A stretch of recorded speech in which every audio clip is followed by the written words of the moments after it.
Some people can be surrounded by friends all day and still panic the moment they get home.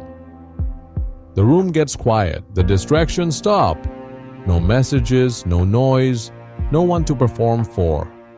And suddenly they feel something they've been outrunning the entire day.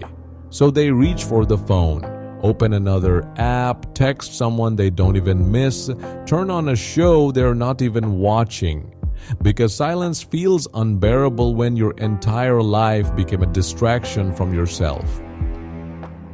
That's the part most people never realize. Some people are not addicted to attention. They're addicted to escape.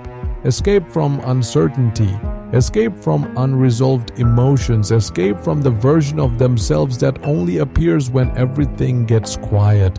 Because when there's nobody around, no stimulation, no conversation, no validation, there's nothing left between you and your own mind. And for many people, that is the most uncomfortable place they know. That's why people stay in relationships long after the connection dies.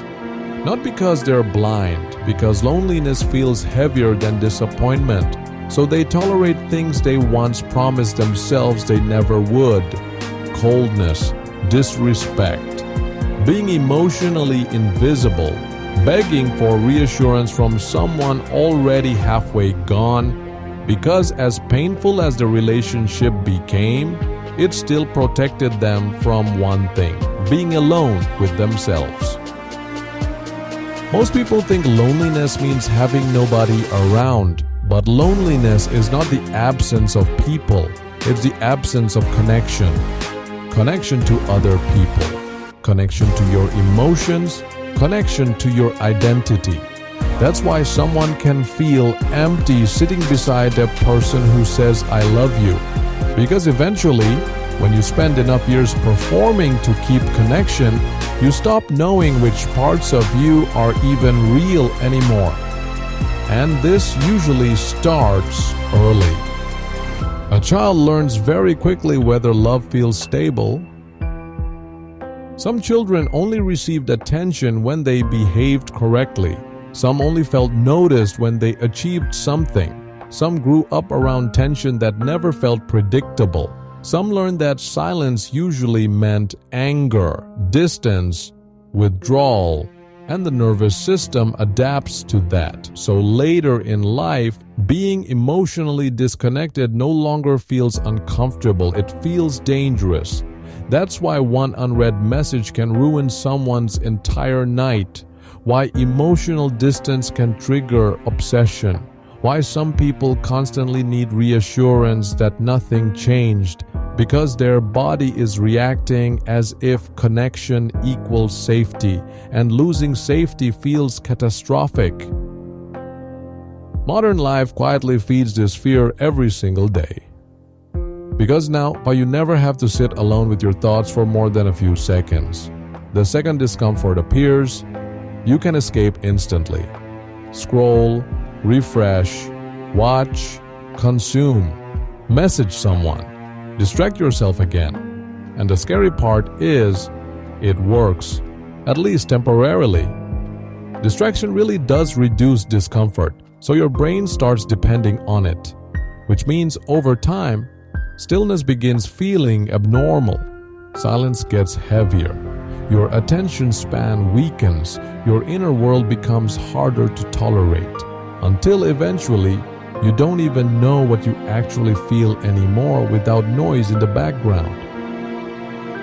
And this is where people slowly lose themselves. Because when connection feels necessary for emotional survival, authenticity becomes risky, so people adapt. Different personality around different people. Different opinions depending on who's listening. Carefully reading every reaction.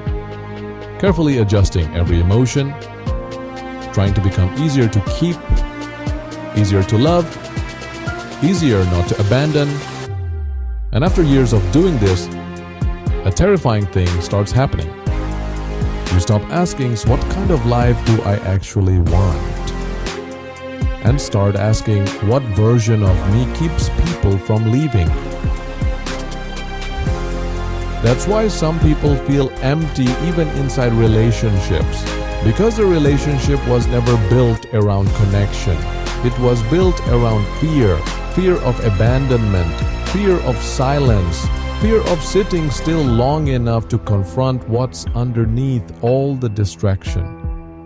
And relationships built on emotional survival eventually become exhausting, because the other person slowly becomes everything: your reassurance, your regulation, your identity, your escape from loneliness, your escape from yourself. And no human being can carry that forever. Eventually, the relationship cracks under the pressure, which creates the exact abandonment the person feared from the beginning.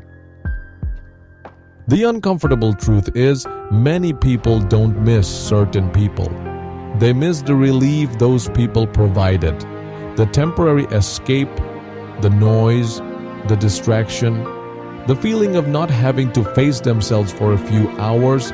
That's why people reopen doors they know should stay closed. Not always because the connection was beautiful, sometimes because silence feels worse. And maybe that's why modern life became so loud. Constant stimulation, constant opinions, constant scrolling, constant background noise. Because when everything becomes quiet, unresolved parts of you begin surfacing. Regret, emptiness, fear, shame, confusion. The emotions distraction was protecting you from all along. So people keep running. More stimulation, more attention, more people, more noise, anything to avoid the moment where there's finally nowhere left to escape. But eventually, everyone reaches moments where distraction stops working. Late at night, after the breakup, long drive home, empty apartment, after everyone leaves, after the notifications stop. And in those moments, you finally meet the person you spent years abandoning to keep everyone else: yourself. The real reason some people fear being alone is not because solitude is painful, it's because solitude exposes what distraction successfully hid. Who you became while trying so desperately not to be abandoned.